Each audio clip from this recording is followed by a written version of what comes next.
రకాల వివిధ రకాల ఆమ్లాలు అన్నమాట. Different types of acids. అంటే దేంట్లో ఏ ఆమ్లం ఉంటుందనే దాని గురించి డిస్కషన్ చేద్దాం. ఎందుకంటే మీకు సైనికులో కంపల్సరీ ఒక క్వశ్చన్ వస్తుంది. ప్రతి సంవత్సరం కూడా ఒక క్వశ్చన్ ఉంటుంది. అంటే ఇక్కడ చూడండి, సిట్రిక్ యాసిడ్ అంటే సిట్రిక్ ఆమ్లము. సిట్రిక్ ఆమ్లము దేంట్లో ఉంటుందంటే నిమ్మ జాతులలో ఉంటుంది. సిట్రిక్ ఆమ్లం దేంట్లో ఉంటుంది? మరి మాలిక్ యాసిడ్, మాలిక్ ఆమ్లము దేంట్లో ఉంటుంది? యాపిల్ పండ్లో ఉంటుంది. దేంట్లో ఉంటుంది? నెక్స్ట్ టార్టారిక్ యాసిడ్ అంటే టార్టారిక్ ఆమ్లము చింతపండు. దేంట్లోనా? చింతపండు. ఎస్టిక్ యాసిడ్, ఎస్టిక్ ఆమ్లము ద్రాక్ష. నెక్స్ట్ లాక్టిక్ ఆమ్లము పెరుగు, పాలు. ఇది ఇంతకు ముందు అడిగినాడు, సైనికులు అడిగినాడు. అంటే పాలు పెరుగులో ఉండే యాసిడ్ ఏదని అడిగినాడు. లాక్టిక్ యాసిడ్ అంటే లాక్టిక్ ఆమ్లము. నెక్స్ట్ బ్యూటరిక్ ఆమ్లము. బ్యూటరిక్ ఆమ్లము వెన్న, పుల్లటి మజ్జిగ.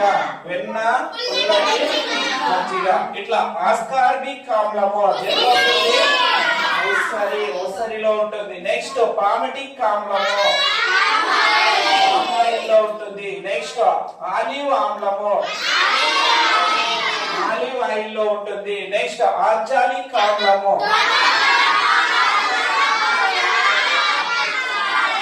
టమోటా, పాలకూర, వీటిలోన ఆర్గానిక్ ఆమ్లం ఉంటుంది. నెక్స్ట్ ఓలిక్ ఆమ్లము పత్తిలో ఉంటుంది. ఓలిక్ ఆమ్లం ఎక్కడ ఉంటుంది? లారిక్ ఆమ్లము నూనె, కొబ్బరి నూనె. ఫార్మిక్ ఆమ్లము చీమలు. చీమలు చూసినారు కదా, చిన్న చీమలు. చీమ కొరికినప్పుడు ఏ యాసిడ్ విడుదలవుతుంది? Formic acid. చీమలు కొట్టినప్పుడు చూడండి ఒకసారి, మీకు చీమలు కొరికినప్పుడు సుర్రం అంటది, అంటుందా లేదా? అంటే అప్పుడు ఫార్మిక్ యాసిడ్ విడుదల కావడం వల్ల మనకి సుర్రం అంటది. ఎగ్జామ్ లో చాలా ఎగ్జామ్స్ అడుగుతున్నాడు వాడు. చీమలు కుట్టినప్పుడు ఏ ఆమ్లం విడుదల అవుతుందంటే ఫార్మిక్ యాసిడ్.